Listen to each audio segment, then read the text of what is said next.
এটা হচ্ছে মটর পনিরের সবজি, আর এটা দুর্দান্ত টেস্টি হয় যদি তোমরা আমার এই পদ্ধতি অবলম্বন করো। আর আমি কীভাবে বানিয়েছি চলো আজকে তোমাদের সাথে এই রেসিপিটা শেয়ার করছি, মটর পনিরের সবজিটা। Thank you very much my dear friend. কড়াই তেল চাপিয়ে দিয়েছিলাম, তেলটা আমার হয়ে গেছে। প্রথমে আমি পনিরগুলোকে ভেজে নেব, হালকা হালকা ব্রাউন হবে, তারপরে তুলে নেবো। তো ফাইনালি এটা হচ্ছে ফাইনালি পনিরগুলো আমার ভাজা হয়ে গেছে। পনিরগুলোকে আমি এবার তুলে নেব।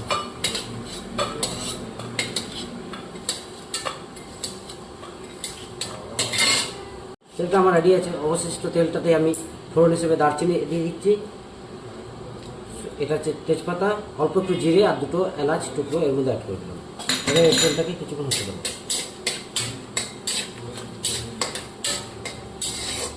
এরপরে অ্যাড করে দিচ্ছি আমি পেঁয়াজ কুচি। পেঁয়াজটাকে এবার লাল লাল করে হতে দেবো, ভালো করে ভেজে নেব। পেঁয়াজটা সফট হয়ে গেছে পেঁয়াজটা। এরপরে আমি অ্যাড করে দিচ্ছি আদা রসুন কাঁচা লঙ্কা আর গোটা জিরে গোটা ধরে পেস্ট এর মধ্যে অ্যাড করে দিচ্ছি। এবার এটাকে কিছুদিন কষিয়ে নেব।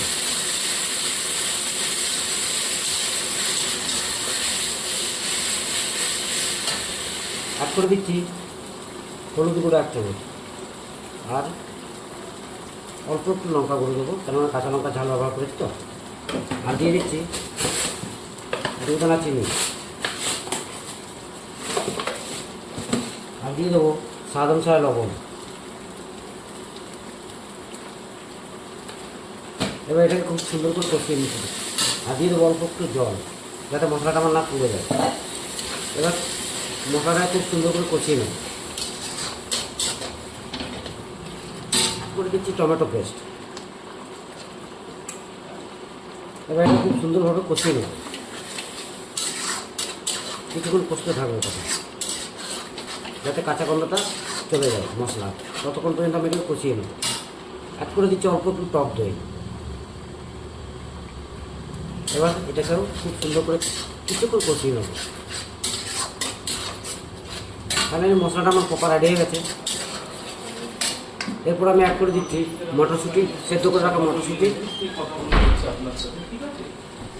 আর দিয়ে দিচ্ছি পনির। এবার এটাকে কিছুক্ষণ কষিয়ে নেব, তাহলে আমার মটর পনির রেডি হয়ে যাবে। এটা কিছুক্ষণ কষতে থাকবে।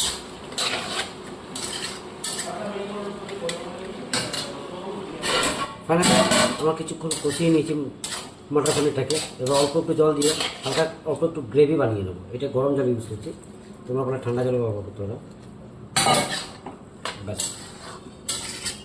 ফাইনালি আমার মটর পনির রেডি। একটুখানি ফুটিয়ে নেবো। ফাইনালি আমার মটর পনির রেডি। এবার এটাকে নামিয়ে নেবো। লবণটা আমি চেক করে নিয়েছি, পারফেক্ট টেস্টের হয়েছে এটা। তাহলে তোমরা অবশ্যই একবার ট্রাই করবে বন্ধুরা, অ্যাকুরেট হয়ে যায়। চলো এবার নামিয়ে নিচ্ছি, এবার এটাকে সার্ভ করে যাবে। ফাইনালি পনিরের সবজিটাকে নামিয়ে নিয়েছি, দেখতে পাচ্ছ। এবার এটাকে সার্ভ করে যাবে। দারুণ স্বাদের বন্ধুরা এই রেসিপিটা, তাহলে তোমরা অবশ্যই একবার ট্রাই করবে। চলো এবার এটাকে সার্ভ করবো। Thank you.